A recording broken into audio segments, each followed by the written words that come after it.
Rotary club of Ahmedabad skyline દ્વારા SCG આસ્થા cancer સેન્ટરના સહયોગથી કેન્સર સામે લડતી મહિલાઓના સાહસ અને આત્મવિશ્વાસને સમર્પિત એક વિશેષ charity fashion show the walk of કરેજનું આયોજન કરવામાં આવ્યું છે.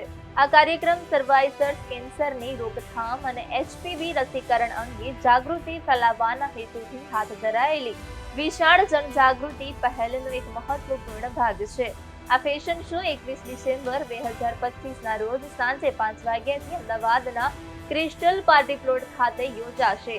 રોટરી ડિસ્ટ્રિક્ટ 3055 હેઠળ આયોજિત આ કાર્યક્રમમાં ગુજરાતના 70 થી 80 કેન્સર સર્વાઇવર્સ ભાગ લેશે, જે રેમ્પ પર વોક કરીને જીવન પ્રત્યેની તેમની હિંમત, શક્તિ અને સ્વસ્થતાની ઉજવણી કરશે. કાર્યક્રમનો મુખ્ય ઉદ્દેશ સમાજમાં સર્વાઇકલ કેન્સર જેવી ગંભીર પરંતુ નિવારી શકાય તેવી બીમારી અંગે જાગૃતિ ફેલાવવાનો છે. સાથે જ આ પહેલ દ્વારા 5000 થી વધુ વંચિત યુવતીઓને એચપીવી રસીકરણ ઉપલબ્ધ કરાવવા માટે ફંડ એકત્રિત કરવામાં આવશે. હું એક રોટેરિયન છું અને ગાયનેકોલોજિસ્ટ છું. રોટરી ક્લબ ડિસ્ટ્રિક્ટ 3055 આ વોક ઓફ કરેજ નામનો એક પ્રોગ્રામ 21 ડિસેમ્બર એટલે આવતા રવિવારે ક્રિસ્ટલ પાર્ટી પ્લોટ અમદાવાદમાં કરવા જઈ રહ્યા છે. આ જે ક્લબ છે એમાં વોક ઓફ કરેજ એટલે જે કેન્સર સર્વાઇવર્સ છે એને ફેશન વોક છે અને સાથે સાથે એક ચેરિટી ડિનરનું આયોજન કરવામાં આવ્યું છે, જેથી જે ફંડ્સ ભેગા થાય એ અમે સર્વાઇકલ કેન્સર વેક્સિન માટે જે અંડર પ્રિવિલેજ ગર્લ્સ હોય, સ્પેશિયલી સ્લમ્સમાં રહેતા હોય અને ગવર્મેન્ટ સ્કૂલની છોકરીઓ હોય, એમાં અમે આ વેક્સિન આપી શકીએ.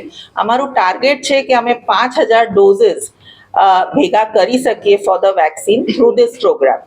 આ પ્રોગ્રામમાં અમારી જોડે as a title sponsor and a support medical support HCG cancer Aastha centre has joined. So we are very thankful for that centre also.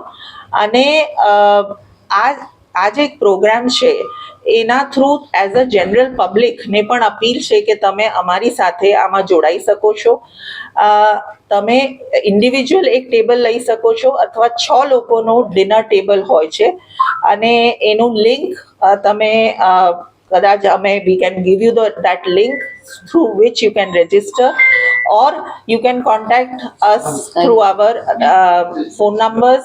Rotary Club Skyline is the main organizing club for this.